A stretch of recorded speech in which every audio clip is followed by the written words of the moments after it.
Today, we're going to be talking about getting the film look with a digital camera. Let's go. Digital cameras have a tendency to separate light in the shot and make it look a little bit sharper, whereas film cameras generally make it a little bit softer and smoother, which is generally a more pleasing look. There are two things we can do here, and the first one is a technical setting inside the camera, and that is turning the sharpness all the way down. We want our footage to be as raw as possible, with the camera adding in as little as it can. Sharpness is something that comes from having a high quality lens and setting the focus right, and it should never be something that is added digitally. My second tip is a practical tip, and that is making sure the source of light is behind your subject. This does two things. Number one, it adds contrast to the shot, making it look more cinematic, and if you're shooting outside, it makes the, gosh dang it, the wind. And number two, if you're shooting outside, it's gonna make the sun look a lot softer. Once again, adding to the smooth, soft look of film cameras. As you can see, when the sun is directly on my face, it is definitely not a pleasing look. But when we spin around and the sun is behind me, you can see the light on my face is a lot softer and the shot overall just looks much more cinematic. As with all cameras, lighting is half of what makes it look good. Another lighting tip for you guys is motivated lighting. And this is one of those tips where if you're not using it, it'll make a dramatic difference once you start utilizing it. The basic concept of motivated lighting is giving the light in your scene a reason for being there. For example, we have a shot of me in front of a lamp. The key light that's on my face is being motivated by the light in the background as if it's lighting up the entire space. Now, if we turn the key light off, we can see it's not even close to lighting up the space. But that lamp in the background is making the key light look much more natural, even if the viewer doesn't even realize it. Okay, let's talk a bit about lenses because focal length is actually going to play a huge role in this. Most films are shot at 28 millimeters. Of course, not always, but usually directors like to keep it between that 25 to 50 millimeter range. There are a couple reasons for this.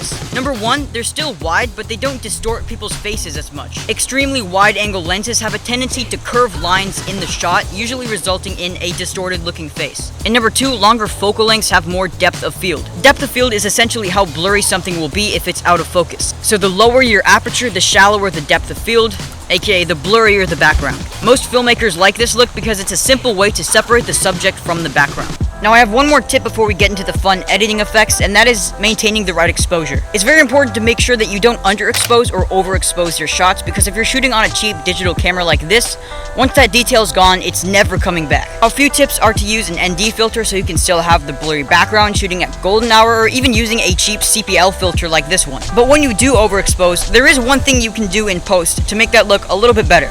So let's get into some fun editing effects. Let's start out with highlight softening. It's super easy. Duplicate your clip, turn off the visibility on the bottom clip, add the luma key effect, and increase the threshold in cutoff until only the overexposed parts are selected. Now we have the highlights separated from the rest of the image. Now let's turn back on the bottom layer's visibility and add the Gaussian blur effect to our highlights layer.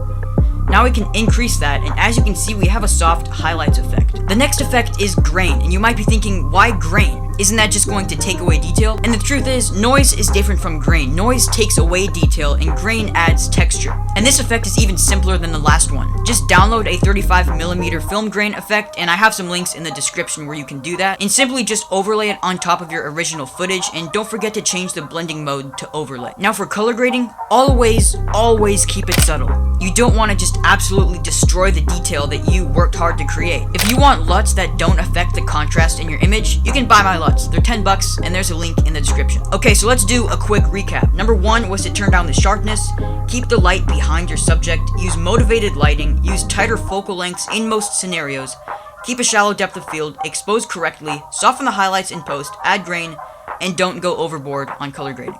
If you want to see more short, concise videos just like this that have a lot of information, please subscribe to the channel. There's more coming soon.